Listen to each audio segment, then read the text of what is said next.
what would be your reference points in terms of your idea how such a movement towards Parecon evolves? What kind of institutions are included? What is between the movement and the vision, and what are reference points like in this, when we look around in this world? I mean, you can imagine, now again, we're moving back to talking about the economy, but you could be talking about other parts of society. You can imagine the emergence of movements. So labor movements, movements around consumer concerns, movements around the ecological impact of economic choices, movements around globalization, corporate globalization. You can imagine all those things because they all exist. What's different? What would be different? Movements around income distribution, movements around wages, movements around health, all these kinds of things. So they all exist. So what would be different? What would be different is having an overarching movement that combines them in terms of a vision, not just anger. That's one thing that would be different. Another thing that would be different is an emphasis on councils, on workers. I mean, in other words, if workers and consumers councils are going to be key to a new society that we're going to construct, well, then we better start building them. So that would be different. If balanced job complexes, if a different way of organizing the work we do and organizing a sharing of tasks is going to be part of a new world that we construct, then surely it ought to be, seeds of the future should be done in the present. So our own institutions should embody these values, and our own movements should embody these managers. If self-management is what we're striving towards, why not self-management in the movement? If these kinds of values and these kinds of structures are our goal, it immediately, I think, somebody else might disagree, but I think it immediately says, you can't have the old party structures. You can't have democratic centralism. You can't have, these kinds of things. You also can't have anything goes. You can't have a kind of an attitude which exists among some that what we're talking about is just anything, people should be free to do whatever they want. That's not a society. So I think that a Pareconish movement would look different in many respects. If you look in the United States and you look at sort of movement institutions, movement media institutions, movement think tanks, movement this, that, and the other. I don't know that much about Germany, but the United States. These things, if you look at them, they often have a division of labor that's the same as Time Magazine or ABC or, General Motors or something. I mean, the major corporations. Smaller, but there's the person who is in charge of the money and either is the fundraiser or the big donor.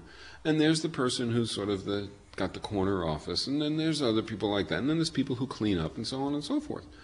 Okay, the content's a little better, but the structure is constantly putting the lie to the content. It's constantly pressuring to devolve the content, which often happens. And it's not inspiring to anybody. Many times, a big problem with movements in the 60s, women taught us, you can't build a movement to change the world that's as patriarchal, or even more patriarchal, than the world outside. You can't, it will not only not have women's leadership, it won't have women, period. They won't be able to stomach it, and neither will sensitive men. So it's strategically disastrous as well as immoral. Blacks in the U.S. said the same thing about race. You can't have Jim Crow structures in a movement and tell us that you're about ending racism. And you can't expect us to participate. It's more alienating than society. You're all spouting about this, and yet you embody these structures that make us nauseous and that hurt us. Right? So okay, think about class. Think about working class. Think about what is it that a working class person perceives when they encounter our movements. Do they perceive a movement that is classless, that is consistent with working people controlling their own lives, that's consistent with an end to the oppressions that they feel, not just the owner, but managers, engineers, doctors, lawyers, being above them, having more power than them, having more income than them? This stuff doesn't come up, right? It doesn't come up, but it's what is at the heart of their alienation and their injustice. It's the same as the race-gender thing.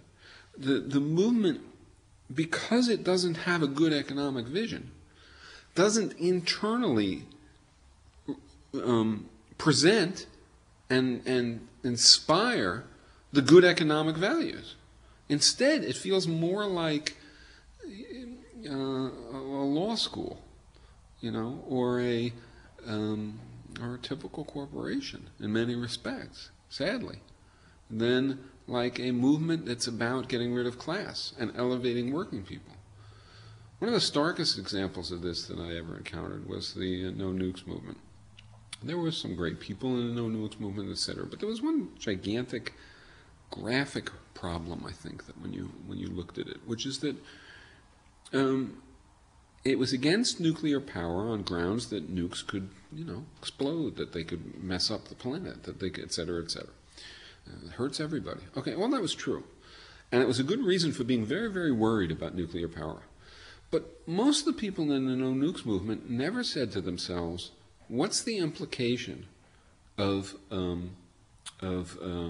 nukes for people who do energy work? It means more coal. It means more black lung disease. It means more, in other words, there's two sides. There's the production side and the consumption side. People had their eyes on the consumption side, affected them, but didn't have their eyes on the production side, blind to it. That's a movement that is not a working class movement, but is more what I would call a coordinator class movement, a movement that arises from and is sort of consistent with the values and the way of looking at the world of doctors and lawyers and engineers and managers, not working people. And I think that working people feel that in the movement, just as blacks once felt racism and women felt sexism. Working people feel classism. Nobody puts their finger right on it, but it's why the movements don't become massive working class movements. It's because they're not congenial to working class people having integrity and power and a new life. It's their worst nightmare in some ways. My boss isn't, my owner isn't going to be my boss. My manager is going to be my boss with all the power. Yikes! Right? It's even worse, in some sense, in the eyes of working people, because they know the manager, and the manager treats them horribly, and they don't know. I mean, it's a long discussion, but I think that Parecon can overcome a lot of that.